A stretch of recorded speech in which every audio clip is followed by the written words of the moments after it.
امریکہ اور ایران کے درمیان آبدہ ہرمز پر پھر کشیدگی، پاسداران انقلاب کا بحری جہاز پر وارننگ فائر۔ جواب میں امریکہ کے ایران پر فضائی حملے، چابہار، بوشہر، قشم اور بندر عباس میں دھماکے، کنارک، میناب اور سرک میں بھی بارود کی برسات۔ سینٹ کام کے مطابق پاسداران انقلاب نے قبرص کے پرچم بردار جہاز پر حملہ کیا۔ فائرنگ کے جواب میں ایران میں 140 مقامات پر حملے کیے۔ میزائل لانچرز، بختر بند گاڑیاں، ذخیرہ گاہوں، فوجی اڈوں اور مواصلاتی تنصیبات کو نشانہ بنایا گیا۔ ایران کو مفاہمتی یادداشت کی پاسداری کا موقع دیا، لیکن وہ وعدوں پر عمل کرنے میں ناکام رہا۔ ایران کو حملوں کی قیمت چکانا ہوگی۔ امریکی وزیر جنگ پیٹ ہیگسیت کہتے ہیں کہ ایران نے غلط فیصلہ کیا، وہ نتائج بھگت رہا ہے۔ ایران کے عمان، قطر، اردن، بحرین اور کویت میں امریکی فوجی اہداف پر حملے۔ قطر میں ڈرونز کا ملبہ گرنے سے بچے سمیت 3 افراد زخمی۔ اردن کی 3 ایرانی میزائلوں سے معمولی نقصان کی تصدیق۔ ایران کا امریکی مداخلت ختم ہونے تک آبدہ ہرمز بند رکھنے کا اعلان۔ پارلیمنٹ کے قومی سلامتی اور خارجہ پالیسی کمیٹی کے ترجمان ابراہیم رضائی کہتے ہیں کہ ہم نے طاقت کے بل بوتے پر آبدہ ہرمز کا کنٹرول حاصل کیا، اسی طاقت کے ذریعے اس کی حفاظت بھی کریں گے۔ ترجمان ایرانی وزارت خارجہ اسماعیل بقائی نے کہا کہ آبدہ ہرمز کے انتظامات پر ایران کے اختیار میں ہے۔ امریکہ معاہدے کا احترام کرے یا ذمہ داریوں سے دستبردار ہو، ایران توقعات سے زیادہ طاقتور اور ہر جنگ کے لیے تیار ہے۔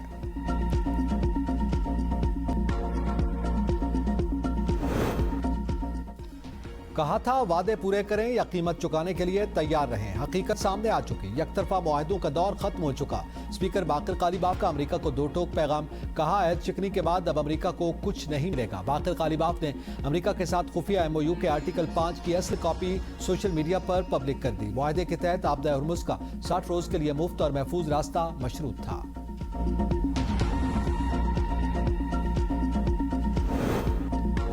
عمان کے ساحل کے قریب نشانہ بنائے گئے جہاز کے عملے کو بچا لیا گیا۔ جہاز سنگاپور کی کمپنی کی ملکیت تھا۔ بھارت سے تعلق رکھنے والے عملے کے 10 ارکان کو بچا لیا گیا، 1 لاپتہ۔ بھارتی وزارت خارجہ کی حملے کی مذمت۔ پاسداران انقلاب کا کہنا ہے کہ بحری جہاز کے غیر منظور شدہ راستے سے گزرنے کی کوشش پر کارروائی کی۔ میری ٹائم ٹریڈ آپریشنز کے مطابق حملے کے نتیجے میں بحری جہاز کے پچھلے حصے کو نقصان پہنچا اور آگ بھڑک اٹھی تھی۔ جہاز میں آگ لگنے کے بعد عملہ لائف بوٹ کے ذریعے جہاز چھوڑنے پر مجبور ہو گیا تھا۔ پاکستان کا فریقین پر اسلام آباد MOU کے مطابق کشیدگی میں کمی اور تحمل کا مظاہرہ کرنے پر زور۔ نائب وزیر اعظم اسحاق ڈار کا ایرانی وزیر خارجہ عباس عراقچی سے ٹیلی فونک رابطہ، کہا خطے میں پائیدار امن کے لیے مذاکرات اور سفارتکاری ہی واحد اور مؤثر راستہ ہے۔ پاکستان امن و استحکام اور مثبت کردار کے لیے ہر ممکن تعاون جاری رکھے۔ پاکستان اور ایران وزرائے خارجہ باہمی رابطے پر برقرار رکھنے پر اتفاق۔ عمان کی آبدہ ہرمز میں 2 الگ بحری راہداریوں کی تجویز۔ امریکی میڈیا کے مطابق جنوبی راہداری سے آزادانہ بحری آمد و رفت جاری رہے گی۔ شمالی راہداری استعمال کرنے والے جہازوں کو ایران سے پیش کی اجازت درکار ہوگی۔ مجوزہ معاہدے میں جہازوں پر کسی قسم کا ٹول عائد نہیں ہوگا۔ ایرانی وزیر خارجہ عباس عراقچی کے مطابق آبدہ ہرمز سے متعلق عمانی تجویز کا حتمی فیصلہ تہران میں ہوگا۔ امریکہ نے ڈیل کے تحت کیے وعدے پورے نہ کیے تو مفاہمتی یادداشت پر عمل روک دیں گے، ایران کی وارننگ۔ اقوام متحدہ میں ایران کے سفیر امیر سعید اربانی کہتے ہیں امریکی حملے اقوام متحدہ کے چارٹر اور باہمی مفاہمتی یادداشت کی صریحاً خلاف ورزی ہے۔ امریکہ نے خلاف ورزیاں جاری رکھی تو ایران بھی اپنی ذمہ داریاں پوری کرنے کا پابند نہیں رہے گا۔ پاسداران انقلاب نے سپریم لیڈر آیت اللہ مجتبیٰ خامنہئی کی نئی تصویر جاری کر دی، کہا سپریم لیڈر آیت اللہ مجتبیٰ خامنہئی مکمل صحت مند ہیں اور خیریت سے ہیں۔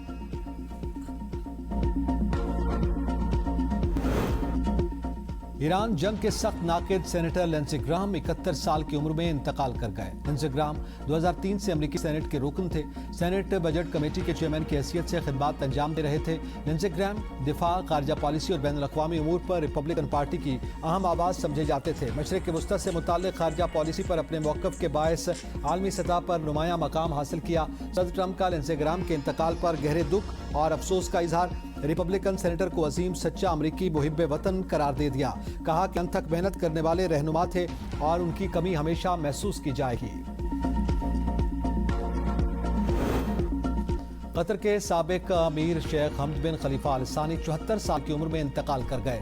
شاہی دربار کی تصدیق۔ شیخ حمد بن خلیفہ آل ثانی نے 1995 سے 2013 تک قطر پر حکمرانی کی۔ ان کے دور حکومت میں قطر نے قدرتی گیس کی بدولت غیر معمولی معاشی ترقی حاصل کی، عالمی سطح پر اپنا اثر و رسوخ بڑھایا اور قطر اہم علاقائی اور بین الاقوامی طاقت کے طور پر ابھرا۔ صدر زرداری اور وزیر اعظم شہباز شریف کا قطری حکومت اور عوام سے دلی تعزیت کا اظہار۔ کہا شیخ حمد بن خلیفہ ثانی عظیم رہنما تھے، قطر کی خوشحالی میں اہم کردار ادا کیا۔ بلوچستان میں سیکورٹی فورسز کے ہم دشمنوں پر تابڑ توڑ وار، مزید 3 خارجی جہنم واصل۔ آپریشن شعبان میں ہلاک دہشت گردوں کی تعداد 67 ہو گئی۔ 5 جولائی سے جاری مختلف آپریشنز میں اب تک مجموعی طور پر 105 خارجیوں کو جہنم واصل کیا جا چکا۔ وزیر داخلہ محسن نقوی کی سیکورٹی فورسز کی کامیابیوں کی تعریف۔ کہا دہشت گرد عناصر کے لیے پاکستان کی سرزمین پر کوئی جگہ نہیں۔ اسلام آباد ایک بار پھر سفارتی سرگرمیوں کا مرکز۔ OIC وزارتی کانفرنس برائے خواتین کا آغاز۔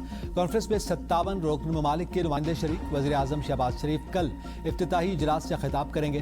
وزیر قانون اعظم نذیر تارڑ کی میڈیا سے گفتگو۔ کہا وزیر اعلیٰ مریم نواز، شیزہ فاطمہ سمیت حکومتی شخصیات اور بین الاقوامی میڈیا مبصرین بھی کانفرنس میں شریک ہوں گے۔ پاکستان میں پہلی بار OIC خواتین کانفرنس کی میزبانی اعزاز ہے۔ ذمہ داری احسن انداز میں نبھانے کے لیے پرعزم ہے۔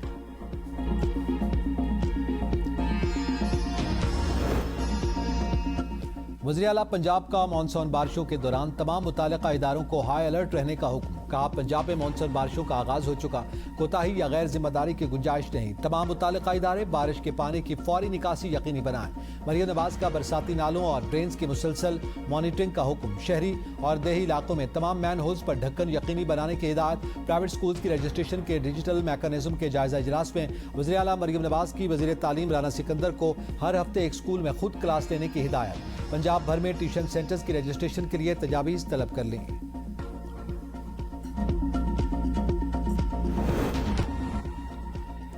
ریاستی اداروں پر حملہ کسی صورت قابل قبول نہیں۔ منفی سوچ اور سوشل میڈیا پر بیجا تنقید معاشرے کے لیے نقصان دہ ہے۔ وفاقی وزیر اننت میر حسین کی شرپور شریف میں میڈیا سے گفتگو۔ کہا تاریخ میں پہلی بار امریکہ، چین اور روس سمیت دنیا کے دیگر ممالک امن کے لیے پاکستان کی کوششوں کا اعتراف کر رہے ہیں۔ اب حکومت عوامی فلاح کی طرف توجہ دے گی۔ مستحکم معیشت کے اثرات عوام تک پہنچائے جائیں گے۔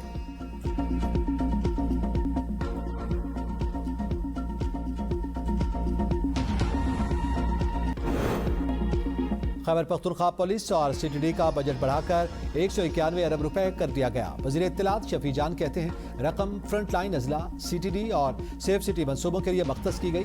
جدید اسلحہ، drones, anti drone systems, thermal کیمروں، بلٹ پروف گاڑیوں اور فورنسک لیبارٹریز کے لیے بھی اربوں روپے مختص کیے گئے۔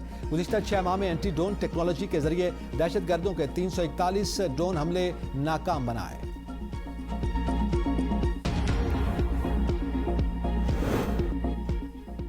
وزیر اعلیٰ سہیل آفریدی کے بھائی کی خیبر کے سیاسی اور انتظامی معاملات میں مداخلت۔ نوید آفریدی کی کھلی کچہریاں، سرکاری افسران کو ہدایات، ترقیاتی منصوبوں کے اعلانات سے گروپ بندیاں اور سیاسی کشیدگی بڑھ گئی۔ رکن اسمبلی عبدالغنی آفریدی کے الزامات، وزیر اعلیٰ سے غیر متعلقہ مداخلت کا فوری نوٹس دینے کا مطالبہ۔